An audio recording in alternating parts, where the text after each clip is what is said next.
Hi, Jay. Hi, Romney. Great to be with you guys today. And Romney, you were mentioning the weather over the weekend. I can tell you we're feeling a cool down here right now. The raindrops are coming down, so thank goodness for tents. Now, of course, as we know, COVID has changed a lot. That is having an impact, of course, on the debate here, too. Everybody who's going to be going inside needs to be subjected to a COVID-19 test. And if you test negative, you get one of these gray wristbands that I can show you right here that a lot of people are going to be wearing tomorrow night. But we begin with Andrew Horansky live on the Cleveland Clinic campus to set the scene for us. Andrew, good evening. Russ and Sarah, good evening to you. I think the best way to answer that may be a literary one, saying it is a dark and stormy night. It has been raining here for hours, and I can tell you right now that if you look over here, it is very quiet while you see something you don't normally see here, Humvees on the campus. Of course, we had to move our live shot from the Sampson Pavilion here because they are doing a security sweep right now. But we did take a look inside earlier today, and we can give you a look of that right now and tell you how this year really the debate is going to be shaking up a few traditions. Things go live tomorrow inside the Sampson Center, and what you will notice is first this. Normally the candidates, of course, come out and shake hands. They shake hands with the moderator. Tomorrow that will not be happening. We also sometimes hear opening statements. That won't be happening either, with the first question out of the gate going directly to President Trump. Now, tonight, the Washington Post is reporting the crowd will consist of 80 to 90 people.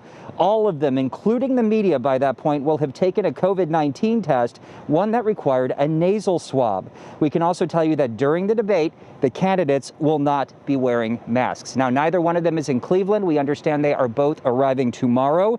And by the way, here's a bit of trivia for you. The last time that Cleveland hosted a presidential debate was in 1980, and it was between Jimmy Carter and Ronald Reagan. I learned that one, Russ, from Leon Bibb. Mr. Bibb comes through again. Okay, normally, obviously, Drew, in cases like this, we see media crews from all over the world. It's like a circus over there. What are you seeing, and are people following the new rules set in place this year? You're absolutely right, Russ. It's very interesting. From where we are on the risers, we have crews literally from Asia, the Middle East, and Europe in very close proximity to us. It's fun almost listening to some of their live shots because you get to hear the different languages being spoken. But yes, you have to wear masks over around the Sampson Pavilion. And in case you forget, I can tell you there's signage everywhere to remind you. All right, Andrew Horansky, thanks so much. We'll see you tomorrow. Now we're going to go to the other side of the aisle. Drew is now joined by President Trump's son, Donald Trump Jr. Hi there, Drew. Hey, guys. Well, as we were talking about earlier, the VIPs are certainly here, and you'll recognize this guy, Don Trump Jr. I don't know if we should be elbowing or doing the social distancing thing. We can do some social distancing. I'll get in trouble for we not wearing the mask all right will. now, but I figured for TV I could take it off for a few minutes. Well, there you go. Well, welcome to Cleveland. I know Air Force One landed about an hour ago. Obviously, we're looking forward to tonight's debate. What do you think the big takeaway, the big headline is going to be once this is all said and done? Drew, Rachel, as you saw, is in quite the scene right now. That's right. Things look much quieter where you are.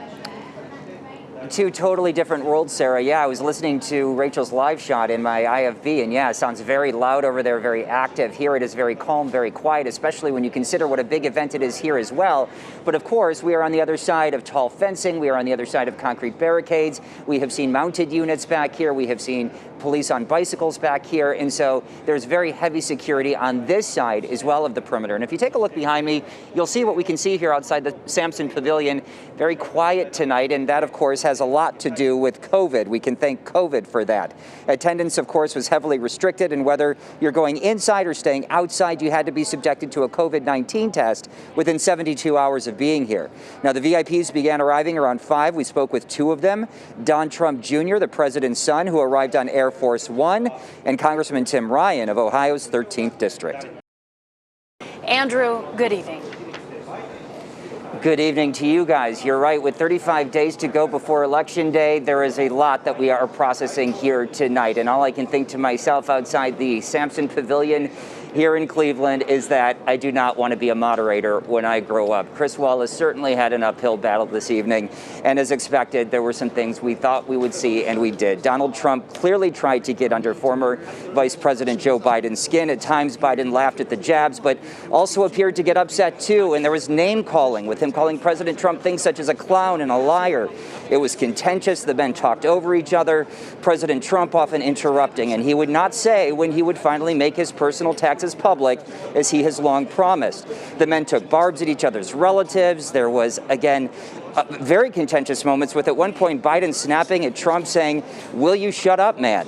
There is going to be a lot of fact-checking over this. There is going to be a lot of debate when it comes to what happened tonight, and many Americans are going to be having conversations around their dinner tables for sure, probably breakfast tables sooner than that, in the days ahead. And one opportunity that may have been missed was talking about the environment, forest cities in Europe and the progress made there. Russ and Sarah, of course, as we know, Cleveland was the inspiration behind the forest city. There could have been a tie in there that they could have capitalized on. Russ? Yeah, a lot of people hating on Chris Wallace tonight, but listen, that is not easy. He was in an impossible situation. No. And you got to wonder how they're going to change things up next time. So anyway, all right, Drew. That's right. Thank you very much.